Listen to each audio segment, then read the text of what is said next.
Don't mess with me, I'm fine. Just don't look into my eyes. You only gave a bunch of lies, but also gave me life. Now you want me to go hide again. Hello, welcome back to Violet Intentions. I'm your host, Kaylin. Today we are going to be talking about August energy, a little overview for August. August is eclipse season, and I am very excited to have this conversation because eclipse seasons are some of my favorite times of the year. Eclipses are this really potent time, they're soul time. There's a deeper energetic alignment that happens during eclipses. So new moons, full moons, equinoxes, solstices, and eclipses are points in the year where the earth, the sun, and the moon are in a greater alignment with the cosmos. It's like the energy channels are open a little wider during those times. So we can work with these little portals consciously. And eclipse season specifically, it is the time when my mentor calls it, we can karmic skip step. Right? There's just so much juice available. Our destiny line is lit up that we can take leaps and strides and bounds down our soul path. Now, that being said, it also comes with some clearing of the karma, some clearing of what is blocking us from taking those steps down soul path. So as we get into this August energy, it is rather intense, but keep in mind we can consciously work with this energy and big magic opens up to us. Eclipses are times of big magic. Okay, let's get into it. So there are 4 kind of themes. The month kind of unfolds in 4 parts. So I'm gonna reference my notes, so just bear with me. The first theme is this kind of built off of the full moon of the masculine and feminine are dancing with each other. So under the Aquarius full moon, we had Venus square Mars. The masculine and feminine have been doing this dance all year. This is one of the biggest themes of 2026, and we're gonna bring this really inside self. We all have masculine and feminine energy within self. Masculine, Mars, this is our willpower. It is our desire, our life force, and the way that we channel it to get what we want out into the world. Mars is the action-oriented part of self. It is, I desire something, so I am going to harness my life force and my willpower, and I'm going to exert it out into the world to get what I want. I'm going to take action to build the thing that I want, to get the thing that I want. Mars, linear drive, action-oriented. Venus is the feminine part of self. Venus is beauty. It is our values. It is our relationship with all of life. Where Mars exerts his energy out into the world, Venus receives all of life into her. Venus, being the feminine polarity, holds things like intuition, holds our emotions, holds the expression of life force. And once again, this relationship with all of life. So Mars, this action-oriented, right? The energy is flowing outwards. Venus receives. Venus draws into self through her inner alignment. Okay? Everyone, we all have those parts of self. All year, those 2 parts of self, inside of me, inside of you, inside of everyone, have been talking to each other for the purpose of sacred union. These energies, they can dance, they can weave, they can make love inside of self. And when the action-oriented part of self and the part of self that receives all of life around her, when they're in this harmonious union with each other, working together, this third energy opens up, which is sacred union, which is the divine child, which is creation energy, the balance of exerting and receiving. So an example of this is like getting an intuitive hit, right? The feminine. It doesn't make any logical sense, but just deep in your bones, you know this is the next step. Intuitive hit. Mars, take the action. Feminine, get the intuitive hit. Mars, take the action. Do you see how they dance and weave together? And when following that trajectory, life can become very smooth. And that's just one example. There are many examples of what it looks like when they dance and weave together.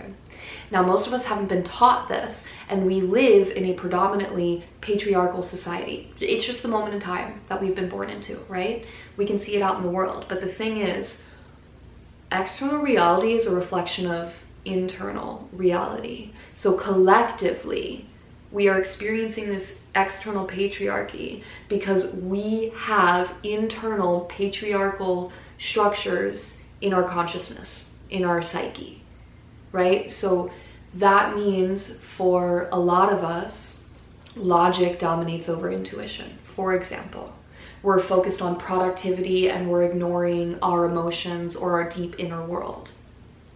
So all year, the feminine and masculine, they've each been on their own reclamation journey. The feminine is reclaiming these parts of feminine essence that have been denied. Intuition, gnosis, knowing, the expression of life force in all its forms, the expression of all of the emotions, the experiencing life fully, the connection with life itself, with nature, with the divine, the connection with life itself. The feminine parts of all of us, we've been on a journey to reclaim that within our feminine energy. Masculine energy has been getting his ego head cut off, right? So every time we try to use logic to overpower intuition, boom, ego head cut off. Every time we try to force productivity instead of listening to our intuition or our emotions, boom, ego head cut off, right? So they've each been on their own separate journey, and under this full moon, with them being square, it's a conversation. Where are we at? Where are we at in this journey to sacred union? Now, the thing is, they're in a square, and then in the middle is the full moon, the sun, Jupiter, Hygeia, boom, grace bomb, miraculous healing, miraculous awakening. Jupiter, Hygeia, and the sun are saying, it's done. You want sacred union? It's done. Just like that, it's done. Beautiful, beautiful energy to work under. So as we step into August, about the 1st through the 6th, Mars and Venus are still kind of dancing in that square, right? Hygeia and Jupiter are still in the midpoint. The sun's there too, it's loose though. That's all still happening. Then we get Black Moon Lilith, Eris, and Vesta joining the mix. Black Moon Lilith opposes Mars. Venus is in a T-square to them. And Black Moon Lilith is trine Vesta and Eris. Right, so what does this mean? The dark goddesses are getting in the mix here. They're kind of like backing Venus up, right? Well, I shouldn't say that because they might be talking to Venus as well. Black Moon Lilith is the conglomerate of the dark goddesses, the conglomerate of the deeper aspects of the feminine that we as society deny. Black Moon Lilith wants us to break free of the fucking boxes, of the containers that are keeping us small, of the things that are limiting us. Black Moon Lilith wants to bring us back to the wildish nature of ourselves, wants to break us out of all of the conditioning. Eris, chaos and discord for truth. She will create chaos around the things that you are refusing to look at so that you come face to face with truth. Now, Eris is together with Vesta. Vesta is priestess of the inner sacred flame. Vesta teaches us to direct and hone our focus in on our life force. So chaos and discord around bringing you into deeper alignment with your inner sacred flame. Black Moon Lilith supporting that of, I'm going to blow up the fucking boxes that are keeping your inner sacred flame contained, that have put constrictions on your inner sacred flame. Now, all that dark goddesses are talking to Venus and Mars, making it very personal, making it very close to self. They're really stepping in And it's beautiful, right? Because you've got all that with the dark goddesses in these squares and oppositions, these points of tension, these points of integration of there's something below the surface that you refuse to look at that needs to be integrated so that you can move into sacred union on both sides of the masculine and the feminine, right? So you've got the depths talking to Venus and Mars, but then you've got Hygeia and Jupiter, the heights, the grace, the benefic energy, the miraculous healing and awakening, also talking to Venus and Mars. So it like the heights and the depths, and with it being Jupiter and Hygeia, the dark goddesses, right? That can sometimes be challenging territory. It can be painful. It's the things that we don't want to look at. We don't want to look at them for a reason. But with Jupiter and Hygeia, it's like, and I'm going to grace bomb the depths. And, oh, that really challenging thing that you're having a hard time looking at, let's just like bring some miraculous healing to it. Beautiful energy, beautiful energy. This goes on the 1st until about the 6th. So that kind of first week of August, we're in this. And as you're navigating this territory, just kind of, one of the biggest markers for me that I'll offer here is like, where am I leaning into patriarchal productivity over all costs? And am I denying what I know to be true based off of this like feeling like I need to produce? But then on the flip side, am I staying aligned with my truest true north, with the direction that I know that I need to be taking to build this life, to create this life that I'm dreaming in? Am I staying aligned with that and taking action on that aligned path? Or am I getting kind of lost, like in the fog, in the emotions? Am I kind of like spiraling, pitter-pattering around? Right? So feel into that spectrum of it. And then you can also like ask these questions of, how does my feminine feel about my masculine? How does my feminine feel about masculine energy out into the world? How does my masculine feel about my feminine? How does my masculine feel about feminine energy out to the world? And as you answer these questions, you can kind of get signals and signposts for, are your internal masculine energy and feminine energy, are they fighting? Are they dancing? Are they making love? Like, where are they at with each other? That's what this first week of August is pointing us to. Now, we get to the 6th. The 6th is, I don't even know what to say about it. It's a lot of energy, and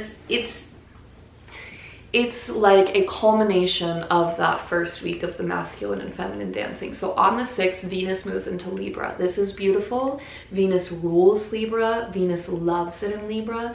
Venus in Libra is really leaning into this relational field, this being in relation with all of life. So yes, people and how we relate to people, and being in this harmony and this flow and this flow of love between our people and relationships. But also, we're in relationship to everything in life. We're in relation to life itself.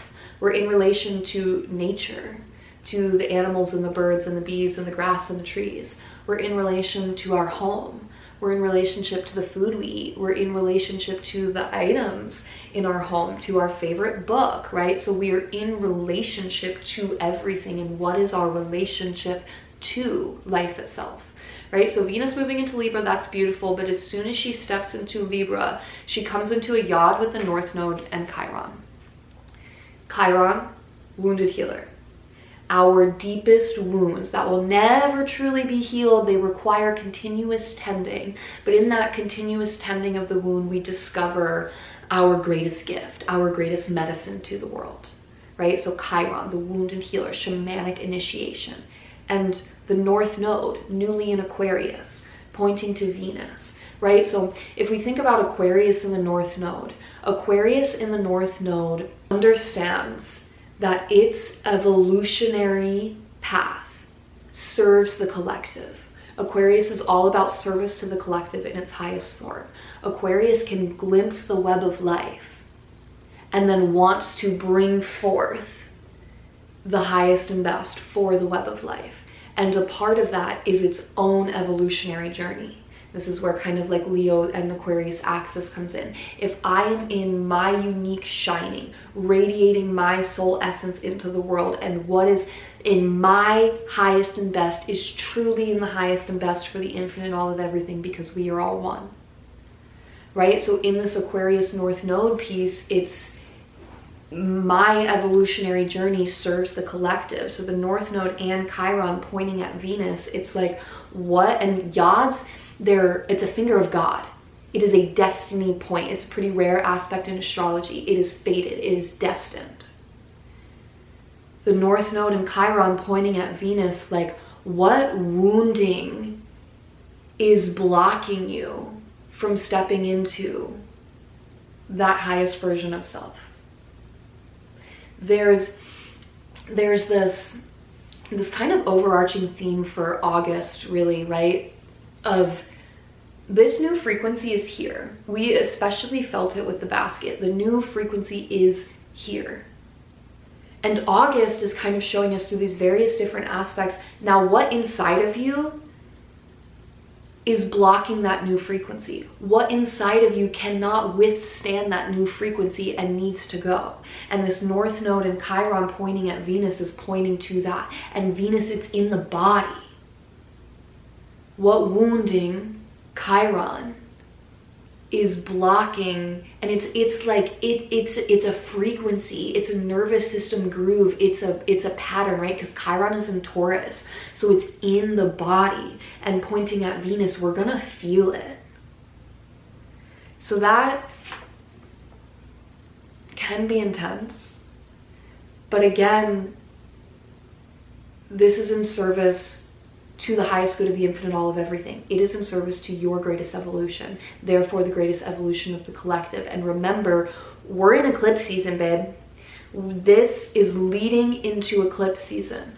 So when we work with this energy consciously, we have the potential for leaps and bounds. You have the potential to remove some really big fucking blocks that is going to allow you to attune deeper to this joy, to this miracle field, to this flow of life, to new earth, this new frequency that is here, right? So it can be intense, but we really want to be present with it and we really want to work with it. Also on this day, the sun squares Saturn, which is newly retrograde. And as I feel into Saturn retrograde, Saturn is the keeper of reality. Saturn is like the shoreline. It walks this boundary between real and not real, and that boundary is ever changing. Saturn is in Aries, the first sign of the zodiac, this initiator energy. We had Saturn and Neptune together at 0 degrees of Aries at the beginning of this year, calling in like this new reality, this new frequency. Neptune, this new dream, this higher vision that aligns with higher heart. Saturn, let's ground it in, let's make it real. Now they're both retrograde, so we're re-envisioning, we're reimagining, we're doing some reattuning and restructuring around this vision. And Saturn specifically is bringing in the scaffolding. And I'm really feeling it as like, what inner scaffolding needs to be reworked to hold this new frequency, right? Saturn and Neptune conjunction birthed the seed in February. The basket in July let us fucking feel it. It's here now. Like it's tangibly made its way to the physical. Now we're attuning and we're clearing our blocks to this attunement. And while Saturn is often perceived as like the physical structure and the physical containment of it, I'm really feeling this as like the inner scaffolding.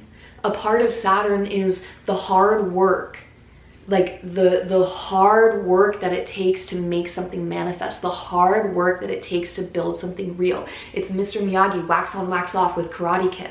He had to do the move with the jacket over and over and over and over and over again, and that allowed him to do that like crazy move in the final fight scene. That's what Saturn is teaching us. But with this inner scaffolding piece, it's like, how do you hold it? how do you receive it? Because if Saturn is the boundary between what's real and what's not real, between physical reality and non-physical reality, our external reality is a reflection of our internal reality. And this is what New Earth, this is the new energetic density that we're stepping into. The way that we navigate it is through harmonic resonance. Our external reality is a direct reflection of our internal frequency. So that new dream that we want to manifest, what if it's not about working harder? What if it's about fixing your alignment to it? And Saturn retrograde is coming in, reworking our inner scaffolding. Hey babe, here's where your frequency is out of alignment, and that's why it hasn't fully manifested yet. Here's where you're still holding on to some safety security wounds, and that's why you haven't manifested the abundance in the physical. So the sun in a trine to Saturn, this is a harmonious aspect. So our conscious mind, the sun, is in a flowing aspect with the Saturn retrograde, bringing into our awareness what Saturn is working with our inner scaffolding. On the same day that Venus is in a yod with Chiron in the North Node. So good, so good. Do you see the juice here, right? Chiron and the North Node pointing at Venus, it's gonna make it loud. It's gonna make it really loud. What in our body, what frequency is out of alignment, what nervous system groove we are stuck in. So on the same day that all of this is happening, we also have Mercury in a square to Eris, quincunx Black Moon Lilith. We talked about what Eris and Black Moon Lilith are, right? So those dark goddesses that have been working Mars and Venus. Mercury, the mind, the translator of the gods, the one who can translate all of these different energies and forces, is in aspect to those dark goddesses. It is just so loud on this day, and it is this continuous theme from all of these aspects of, hey, these underworld things that we've been working on, the things inside of you that need to be reworked, the frequencies, the emotions that need to be released, the nervous system imprints that need to be rewired. It's really in our face on the 6th. This energy bleeds into the 7th, and then we have Lionsgate on the 8th. Lionsgate is always just such a big, beautiful, benefic energy. Lionsgate is when the sun, conscious part of self, aligns in the sky with Sirius. Sirius is a star that is considered like our greater spiritual sun, right? So if the sun is our conscious mind, Sirius is like our greater spiritual mind, our greater spiritual sun.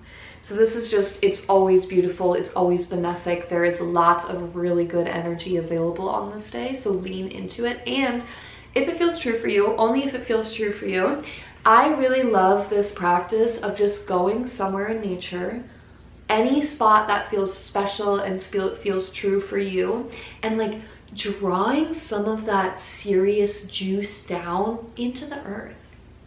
And just like, can we bless the earth with some of this serious juju, some of this serious goodness? I really love it. So if that sings to you, give it a try and let me know in the comments below how it worked for you. What was your experience? Okay. Also on this day, we have got a kite with the outer planets, and this will bleed into the eclipse. So now kind of that starts on the 8th, but it'll bleed into the eclipse, which is on the 12th. Now we're kind of getting into this second phase of August, and this is this pre-solar eclipse shadow territory. As we lead into the solar eclipse, we are walking shadowlands. It's like this purging leading up to the eclipse. So as we know, the outer planets have been in this bucket aspect in July. They're all in cahoots with each other. It's kind of broken up a little bit, but it's still active. It's still there. Venus, in her beginning degrees of Libra, will form a kite with those outer planets. So what is a kite? A kite is another semi-rare aspect in astrology. You have two planets in opposition to each other. In our case, Neptune is opposing Venus. And then on one of those oppositions, you have two sextiles. So Neptune, who's opposing Venus, Neptune is in a sextile to Uranus and Sedna, and then Pluto on the other side. We know Pluto, Neptune, Uranus, and Sedna, they're kind of forming that basket, right? As Venus steps into this opposition with Neptune, it activates what is known as a kite. And a kite is like this planet that's at the head of the sextile, so that's Neptune. It acts as the driver, and it's kind of taking this energy from the sextiles and directing it at the other end of the kite. If you think of like a kite in the sky, like if you're flying a kite and it's got like this string that connects down to earth and you're holding the string and you're flying the kite, it's kind of like that, right? Like the kite is that big cosmic energy and you're holding the string, and that big cosmic energy is like coming down the string into you, into earth, right? So Neptune and the outer planets are like that cosmic kite energy, and they're pointing it at Venus, and that's the part that kind of comes down into self.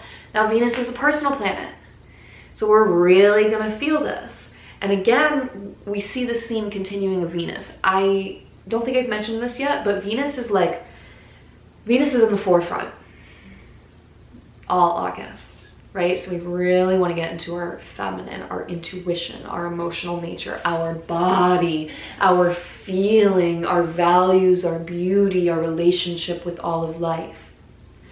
So these outer planets in this kite with Venus, they're working her. This basket is now working Venus. So let's kind of talk about it day by day. On the 9th, remember this kite is active the 8th through the 12th. On the 9th, Venus comes into her trine with Sedna. Sedna is the Inuit goddess of the deep sea. Sedna is the archetype of 2026, and she brings metamorphosis, complete metamorphosis of every cell of your body. I won't get too heavy into Sedna's myth right now, but essentially she goes through a shamanic initiation, goes from mortal to goddess. We had all of the personal planets pass over Sedna and Uranus maybe in May or June, I think May. But anyways, that was like this up-leveling, this activation into this metamorphosis. So now Venus is coming into a trine with Sedna. Sedna brings like the depths of the feminine, but she's a dark goddess, right? So that those hidden aspects of the feminine that we kind of deny. But Sedna is also connected to the collective unconscious, the collective wounding that lives in the unconscious. So Venus in a trine to Sedna, it makes it personal. Venus has already been in this kind of, right? She was in that yacht a couple days ago. She's working in this shadow territory. Sedna comes again and said, yeah, there's more. There's more. And our personal unconscious is a doorway into the collective unconscious, right? So these whatever we're stirring in our own personal cauldron during this eclipse season is also stirring the collective. And Sedna says, hey, you have an opportunity to really clear some of this gunk out of the collective. What does this mean? What's an example? How can we like make this personal? We can see in history how the feminine has been put in a box. We can see women couldn't wear pants in the early 1900s. Women couldn't vote for a long time. They couldn't own a house, right? They were property of men for a long time. So we see in the collective like this wounding against feminine. Okay, so if I go into my own shadow work and I do my own personal journey and I reach these places of like, I am so tired of being made small. I am so tired of people putting me in a fucking box. I'm so tired of making myself small to make someone else okay. I'm so tired of making myself small so that they love me. That is true for me and my own story and my own body. And It's a reflection of the larger collective energy of what we've been experiencing as the feminine, what the feminine has been experiencing in the collective. This is what Sedna trine Venus is going to bring us. On the same day, Mercury enters Leo in a square with Chiron. So again, Mercury being translator of the god, he's coming in and he's like, and I'm going to tell you, right? Because when it's Venus, it's in the body. So it could be showing up as emotions. It could be showing up as sensation. Your body wisdom is going to be talking to you. Your body wisdom is going to want to take you into something deeper, to clear it. Because it's alive in you, whether you're conscious of it or not. So when these doorways open and these things arise, we can clear it so that it no longer lives in our unconscious. So Venus trine Sedna, it may be more body-based. It may not be like right in the conscious mind. It might be coming through emotions, through sensations, through just like ickiness feeling. But Mercury trine Chiron is going to be able to communicate some of that wounding for you. The mind is going to have an easier access, understanding, translating kind of what's going on. On the flip side, you could just be lost in confusion. And because Chiron is in Taurus, so it's still body-based. So this could go one of two ways. One, the mind could be totally like, I don't understand, because what's going on could be so far below the mind. It could be out of the reach of the mind. On the other hand, the mind might be able to translate easier what's going on, and the mind might be able to act as a doorway into these deeper parts of the body. But on the 9th, on Sunday, we want to get into the body, get into these deeper parts of self wherever we can. Then we move into the 10th. Venus comes into her exact trine with Pluto. Remember, she's in this kite, so she's being worked by all of the outer planets, but she kind of hits them one by one. So on the 10th, she hits Pluto. On this same day, Mercury sextile Sedna. So again, Mercury I really like is this like being able to act as translator for this whole thing. But these are the deeper depths. So we have to kind of like open up mystic mind here to allow the mind to access these deeper depths. So Venus just had her journey with Sedna. She moves on to Pluto. Mercury moves on to Sedna, saying, hey, kind of here's what your Sedna journey was about. Okay, so Venus trine Pluto. Pluto is Lord of the underworld. He is the dark god. He is the one who can look at all of your shadow aspects, all of the shame, the rage, the grief, everything that you cannot look at. He looks at them and says, and I love that. This is holy too. Pluto gifts sovereignty over the underworld. Pluto gifts us our power. When we work with Pluto, when we work with the underworld, which is what all of August is asking us to do, we coalesce more of our power. We come into right relationship with the underworld, becoming sovereign over it. Our shadows aren't running amok in the underworld, stealing our life force and directing our life. There's a Carl Jung quote that says, make the unconscious conscious, or it'll direct your life and you'll call it fate, something like that, right? So when we work in the underworld, when we work in these shadow territories and become sovereign over them, we reclaim our life force from these shadows. We make friends with our shadows. We bring love to these denser parts of self. We bring love to the places in self that have never felt love before, and that is powerful. And that is what Pluto wants to gift Venus on the 10th. So she moves from Sedna into this Pluto, from this deeper depths of the feminine, the rage that is held in the feminine, the grief that is held in there, into Pluto, and now I'm taking my power back. On the same day, Mars is trine and sextile the nodes of fate. Now, the nodes of fate have just moved into Leo and Aquarius. So this is the first aspect that we're getting to the nodes in their new signs. Mars, our masculine part of self, our direction. How are we directing our life force?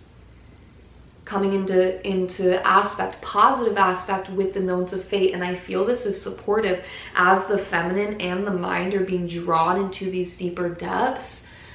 Mars, our action, is stepping into alignment with our destiny, with our fate, with it's like the larger energy of the cosmos is drawing us down to these deeper depths, and our willpower in alignment with the nodes of fate may have an easier access going there, is how I'm feeling it.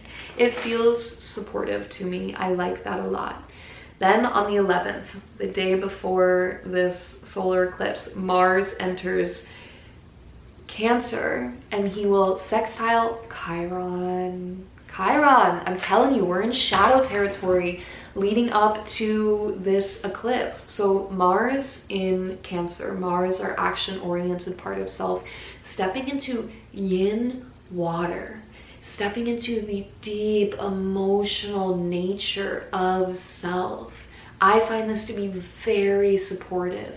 Our action-oriented part of self, our willpower, is in the sign of the deep emotional, intuitive part of self. I really feel like it gets our masculine online, because some of the wounding of the masculine is this, like, I'm going to ignore my intuition, I'm going to ignore my feelings, I'm going to ignore the truth of my experience because I just need to produce, because I need to, like, build this thing, because capitalist American society values that we live in, right? So Mars coming into sextile with Chiron might bring some of that up, but as he enters Cancer, it's gonna show you where your masculine is at in that whole dance. It's going to bring to light the wounding in our masculine energy, the wounding around action, around direction, around boundaries, around our willpower, around our drive, and really pay attention to what patriarchal wounding is arising. But in Cancer, Mars is going to be leaning into that deep emotional intuitive part of self. So just kind of feel like, where on the spectrum are you for this? I will use an example here that this is showing up in my life is I'm very protective of my bleed time. When I bleed, that is sacred time, and nothing touches me. Nothing except phone is away. I don't even look at it for the first 2 days of my bleed. Like, nothing external touches me. All of my work gets done outside of that time. Like, I don't even leave my house. Nothing touches me in that time. That is a strict boundary that I have. This month, that void period kind of came a little early. My body needed way more rest. Like, my body just needed this deep care and nourishment. And I found myself, while I'm giving myself that deep care that I need, I found myself like, oh my God, did I enter this too early? Oh my God, but I need to, like, get all these things done. These things need my attention, like, and it was like this internal debate of, no, this is sacred to me and nothing touches me in this time. But there was this part of me that, like, felt like I needed to produce, I needed to get things done. It was like this pull from these outside energies that need my attention. And I recognize that as this pull from the patriarchy, this pull from the wounding, because remember, it lives inside of us as psychic structures. I digress. Feel into that for yourself. Then we get to the 12th with this solar eclipse. I need to take a breath for this one, man. Solar eclipses. Solar eclipses are a new moon. I guess we should define eclipses as well. So eclipses happen in this point in the lunar orbit where, like, the moon and the sun's orbit come together, and it's when they happen very close to the nodes, and that's when we get the eclipse. They happen, you have 4 eclipses every year, and like 2 eclipse seasons. You have one at the beginning of the year, one at the end of the year. So a solar eclipse is a new moon. The sun and moon are together. Same themes for a new moon. We're planting seeds, but it's bigger. It's bigger seeds that we are planting. So this new moon, we've got Venus in that kite aspect. She comes into her exact trine with Uranus. So Uranus brings this like radical awakening energy, right? So as Venus is in her kite, Mercury's in the basket. The mind is in the basket and Venus is in her kite. So this basket energy, this big July basket energy is now touching two personal planets, the mind and the body, the heart, we could say. I feel like this is going to be very illuminating. Like I feel like we may be able to get insights into this basket. If the July basket was kind of like, what the fuck? That's okay, because it was very out there. It was all of the outer planets. But this is making it personal. And also under this new moon, we've got 9 points in Leo. This is big Leo energy. This is big radiant heart energy. If you remember back in April, we had between 9 and 13 points in Aries at one time. That was crazy, y'all. And in Aries, also fire, but it's cardinal fire. It's this initiatory energy. It is like, I'm gonna move. Like, I am getting this off the ground. I am forging forward. Like, it is go time. That was intense. But we're having that same intensity of fire, but now it's Leo. It's I am going to shine my authentic soul song. I am going to radiate my heart's love for the sake of radiating. I'm going to shine because it just feels so good to shine. I'm going to be in joy because joy just feels so good. But it's my unique essence that is shining. That's beautiful, y'all. Big, beautiful energy. But just remember, we've got Leo, we've got Jupiter transiting Leo, and we've got the South Node in Leo. So both of these are kind of showing us both of those journeys.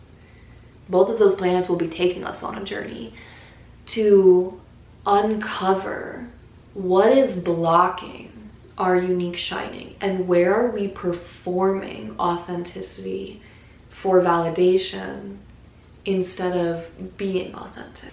This new moon is also in a loose trine to Saturn retrograde. So if you remember, we talked about Saturn retrograde as reworking our inner scaffolding to hold this new frequency. July basket, new frequency, new earth.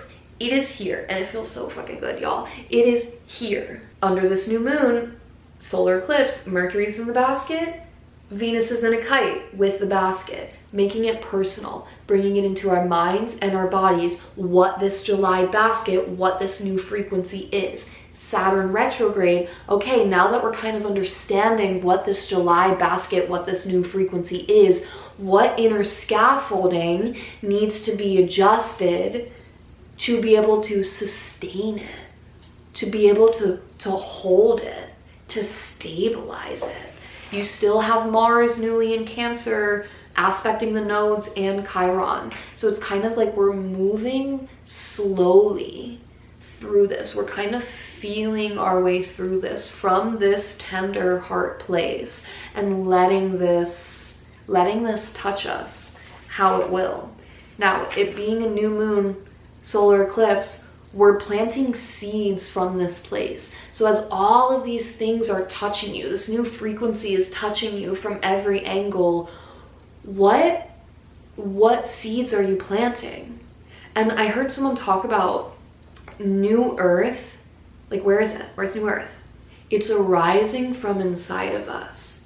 We talked about our outer world as a reflection of our inner world. It is a reflection of our frequency, of our state of being. So this new earth, it is arising from inside of us. It's also like we can attune to it with this basket, with this energies, but that's just it. We are tuning our frequency to it. We are stabilizing that frequency within ourselves. And a part of this new frequency is this Leo energy of my radiant, courageous heart shining out into the world. So from this place of this July basket touching us, touching our mind and our body, from Saturn reworking our inner scaffolding to be able to stabilize this new frequency, from this big pile up of Leo energy encouraging us to shine our radiant heart energy out into the world.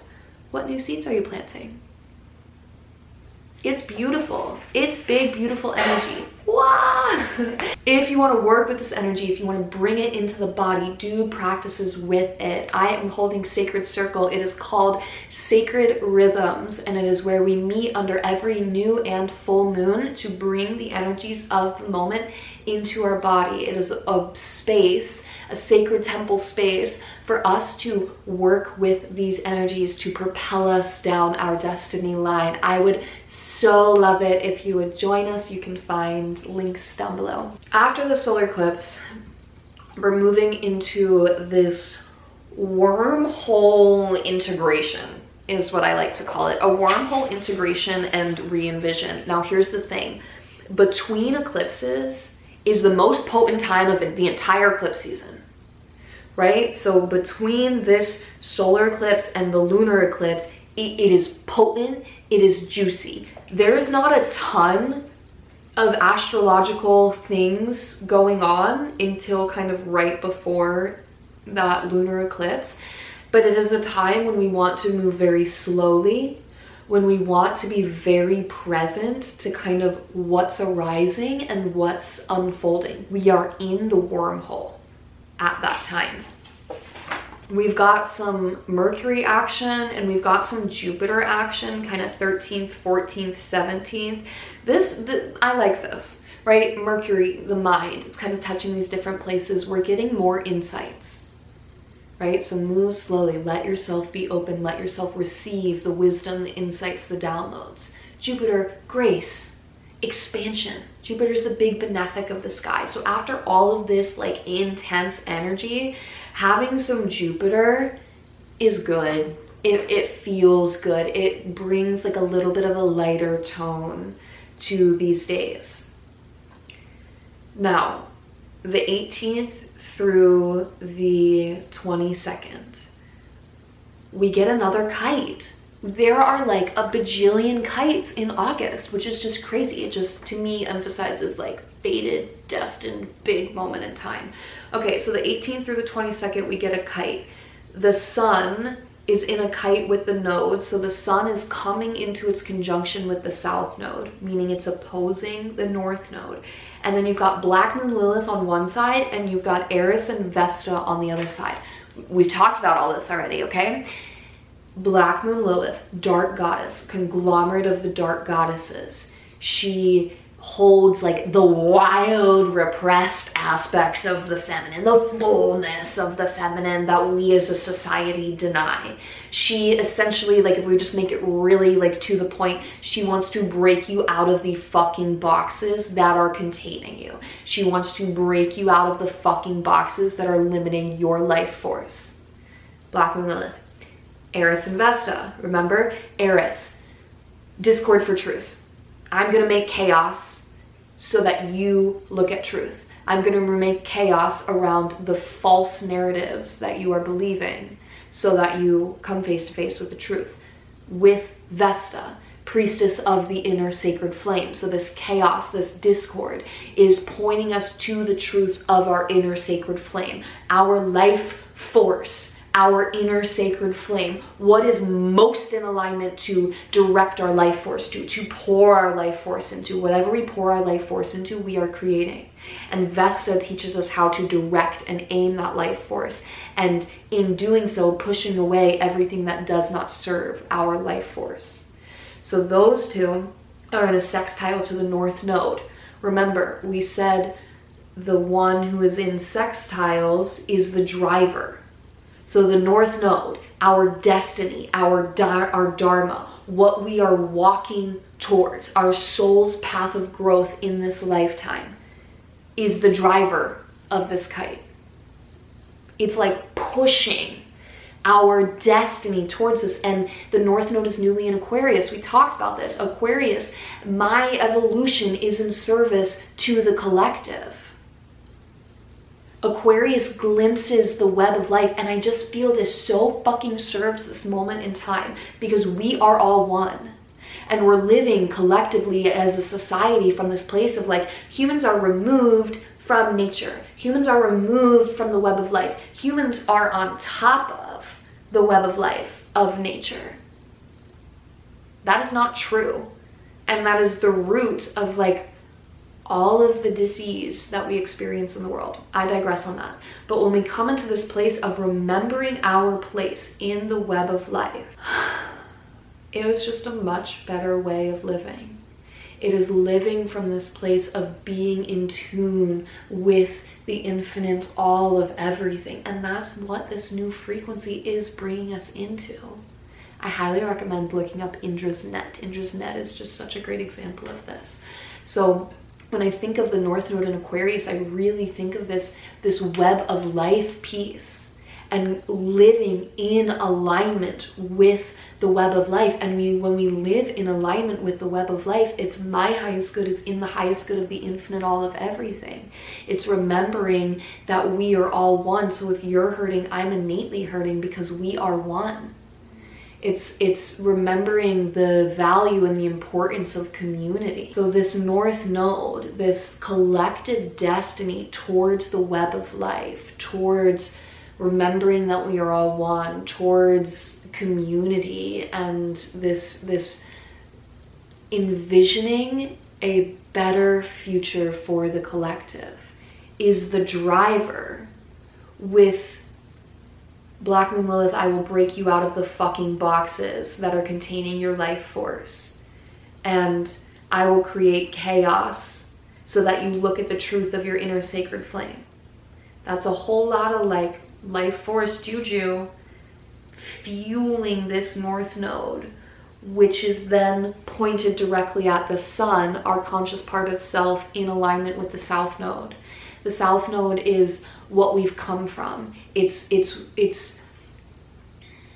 our karmic backpack. It's like the Akashic records almost. It's everything that we have already experienced, what we're really good at, what we came from, what we're still holding on to, what we're still clinging to.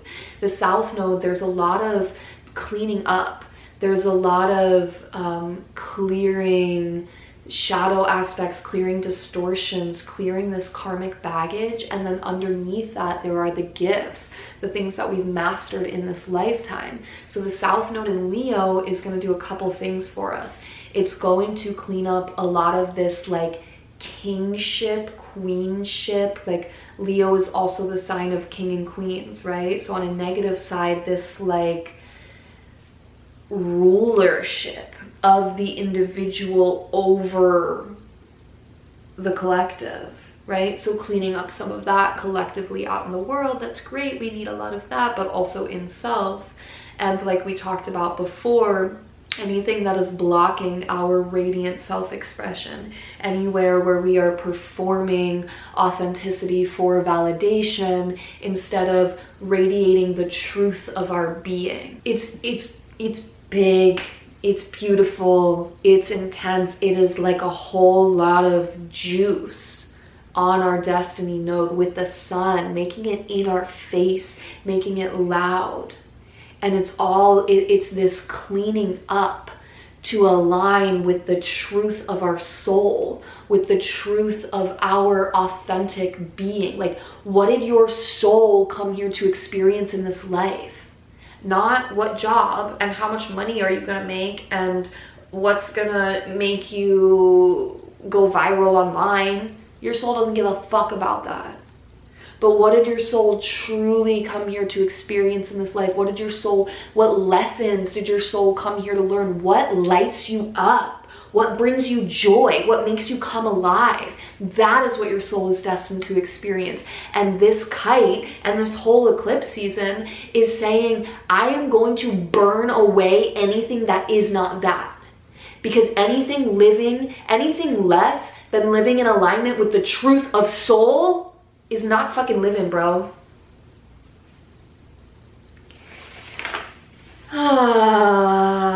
Can you tell I'm really really passionate about this. So come join us in Sacred Rhythms, because we're gonna work with this energy. We're gonna bring forth the truth of soul, and I'm so passionate, and I would just so love to see you there. Okay, so that's kind of the 18th through the 22nd. On the 21st, Venus opposes Saturn. And this forms a kite too. Okay, Venus, we talked about like the body, the feminine. The feminine is really highlighted. The feminine, our intuition, the expression of life force, our emotional nature, our connection with life itself, the body, beauty, values.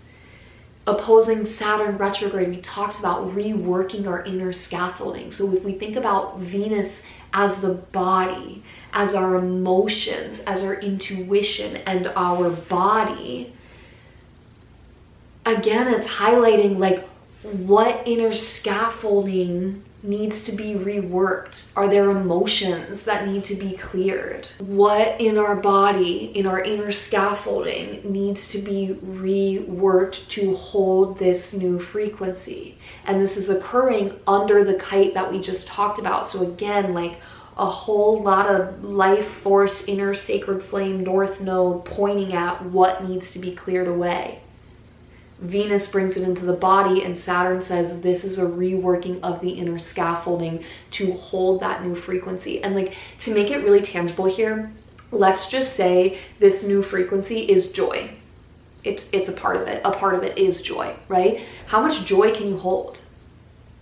Do you wake up every day and are you just joyful? It's just joyful to be alive?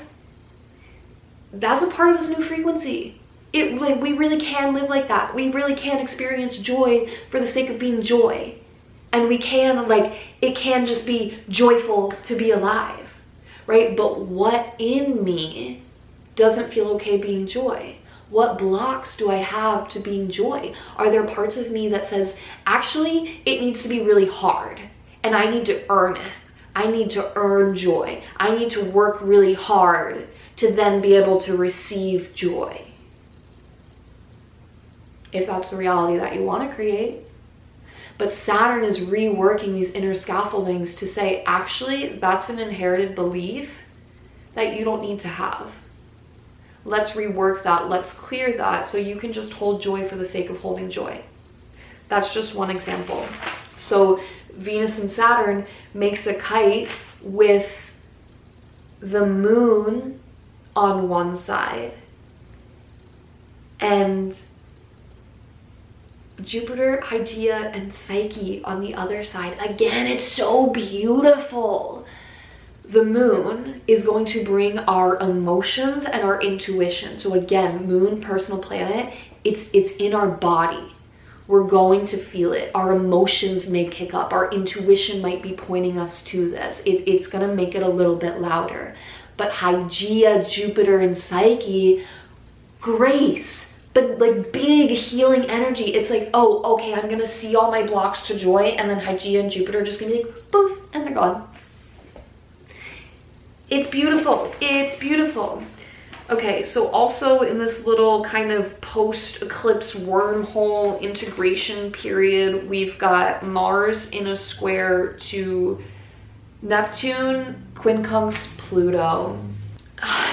Neptune is also retrograde, and Neptune retrograde, I've really been feeling it like the fog, the cloud of unknowing. Neptune is going to dissolve us into particles to then bring us together in a new form.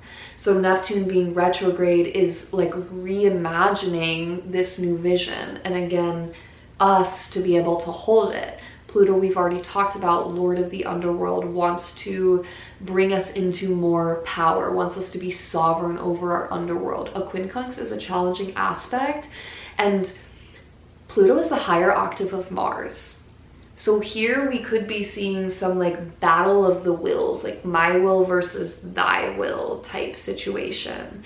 And Neptune in a square, that's a challenging point of integration, kind of like dissolving these blocks, these barriers that Mars has around his own willpower and how he's exerting his willpower. So under this, and this is exact on the 16th, under that can we allow ourselves to be dissolved? Can we give up our will, our ego, what we're clinging on to so hard, how we think we need to make things happen, or the action that we think we need to take, or trying to force something to happen? Can we let it go?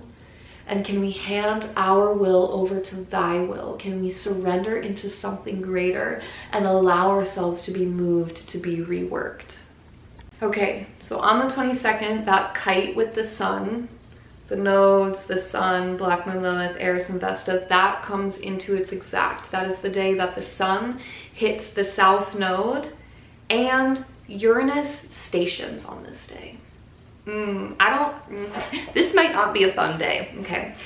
The sun coming on the south node, we've kind of already talked about this in Leo. We've talked about this kite. It's going to bring up like what is needing to be released around our south node in Leo. It's going to illuminate what this south node in Leo journey has for us. The nodes are newly in Leo and Aquarius, and again, this is only like the second aspect to the nodes, so we're starting to get a glimpse, getting an understanding of what this journey is, especially this south node in Leo journey for us.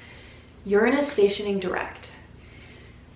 When a planet stations, it gets louder. Uranus stationing, he's slowing down and will soon go retrograde, kind of start moving backwards. Uranus is radical, revolutionary energy. It is lightning bolt energy, high vibrational energy that comes in like a lightning bolt, these flashes of insight, this like, it cannot be unknown now, and it changes us completely. It's revolutionary, it's rebellion energy. It wants to break out of the box. It's going to add to the what we're clearing, what needs to be letting go of. Now on the 22nd, we kind of move into the fourth and final phase of August, and we are back to shadow territory, baby. We are now leading up to our lunar eclipse, which is a fucking doozy, okay? So we're back in shadow territory leading up to this eclipse. The 22nd through the 25th, we have Mercury entering into the kite that the sun was in, right? So now our mind is in it. We might be able to start getting some insights. So first the sun, the conscious part of self, was in that whole kite. Now Mercury is stepping into the kite, our mind, the translator of the gods. We may be able to have some deeper insights here around that. On the 23rd, the sun leaves Leo, entering Virgo, and immediately trines Chiron. We've talked about Chiron, our deepest wounds. So the sun was in the south node, uncovering like the karmic baggage that we need to let go of around shining our authentic self into the world, steps into Virgo, trines Chiron, and here's your deepest wounding. Okay, you saw the baggage that needs to be let go of around shining your radiant self into the world. Now, me, Chiron, I'm gonna come and show you the deeper wounding that's under there.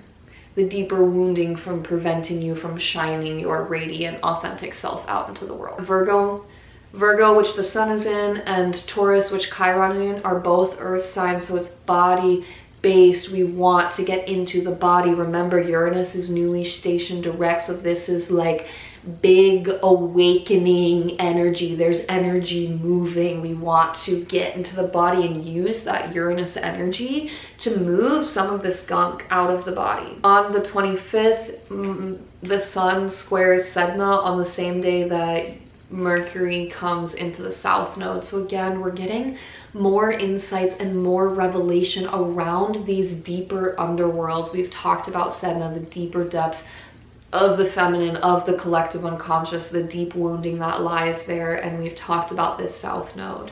So these like underworld themes are coming alive again. The deeper depths are alive, and it's pointing to we cannot make it into the new without addressing the deeper depths. What lies in the deeper depths is what's preventing you from accessing the new. It's here. July showed us this new frequency, this basket is here. And I'm really feeling like July juiced us up to then enter this eclipse portal to propel us forward.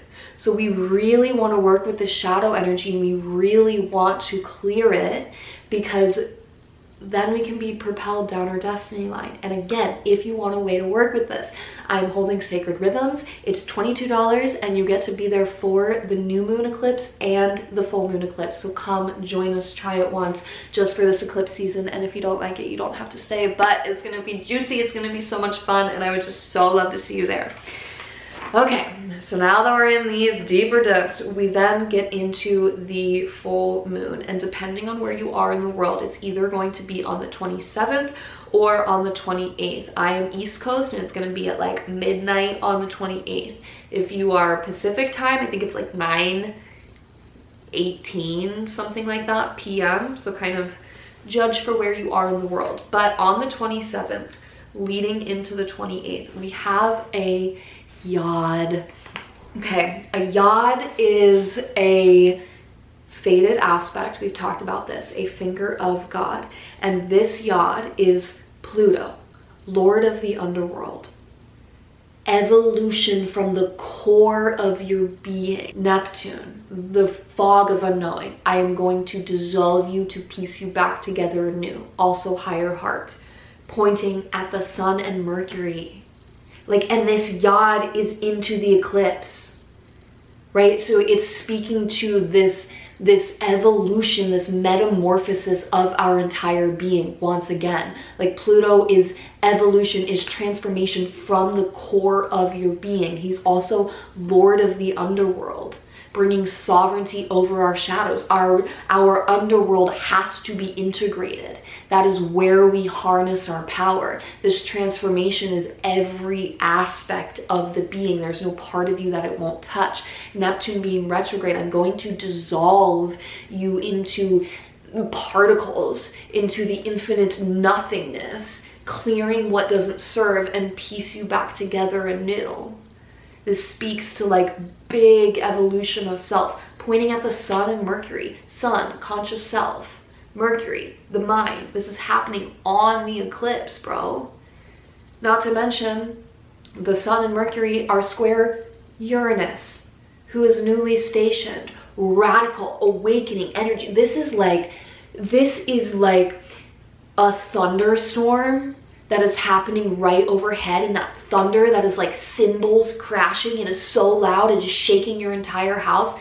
This is that full moon. It's intense. And it being an eclipse too, eclipses, like they eclipse something out of your life and they eclipse something into your life. Like it is done.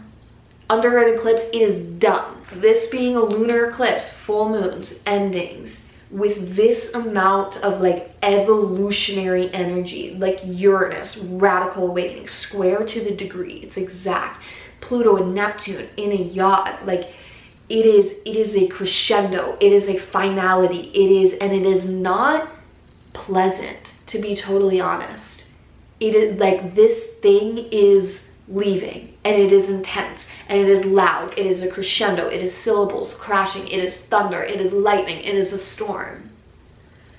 So be fucking ready for that. And that kite is still going on between the nodes and Black Moon Lilith and Eris and Vesta. Truth, authenticity. This is a big eclipse, this lunar eclipse. It's a lot of intense energy. So I'm curious to see how it unfolds. And I really want to say that if we move slowly through this eclipse season, especially that little wormhole between the solar eclipse on the 12th and the lunar eclipse on the 27th, if we move slowly, if we stay present to what's arising, if we let the energy move, if we work with the shadow, if we let what's dying die, there is a potential that it doesn't have to be bad. Like the energy is intense, there's no doubt about that. But how do we work with intense energy?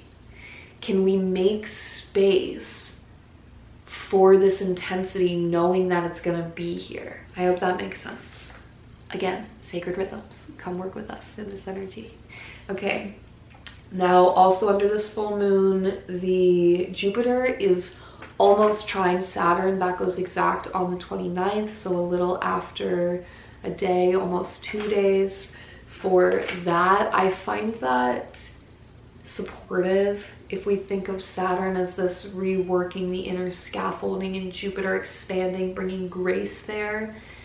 Our inner scaffolding, the expansion of that to hold this intensity of what's ending. And I'll also just throw in here Juno, who's retrograde, is in a square to Vesta. Juno was under that Aquarius big full moon that we had at the end of July and has been in the basket with Pluto.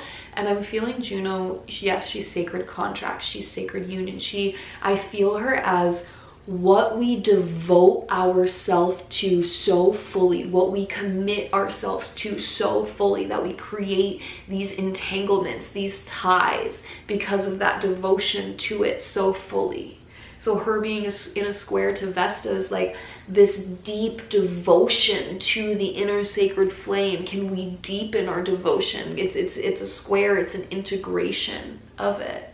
A deeper devotion to the inner sacred flame. So yeah, that eclipse kind of leads us into the end of the month. We end the month with the exact Jupiter trine Saturn on the 29th, and then Mars squares Saturn on the 31st, I mean. And that's how we end the month. But remember, the eclipse, while the final eclipse is on the 27th, that energy will continue to unfold into the new moon. So for the next 2 weeks after the eclipse, it's an integration period. We still want to move slowly. We're still in the eclipse energy. We're not quite done with it yet.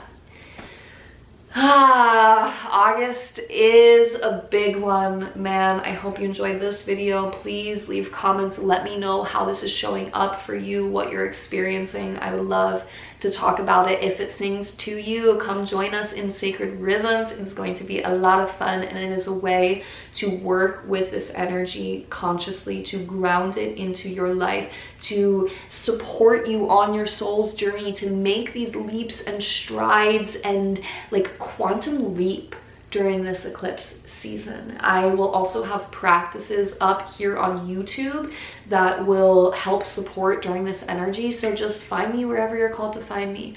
I love you so much. Thank you for watching. Thank you for tuning in, and just big, big, big, massive blessings to you during this August energy. Big eclipse blessings to you. I'm sending you all of my love and just all of the goodness. Ready when you touched me, I thought I see the stars. Remember when you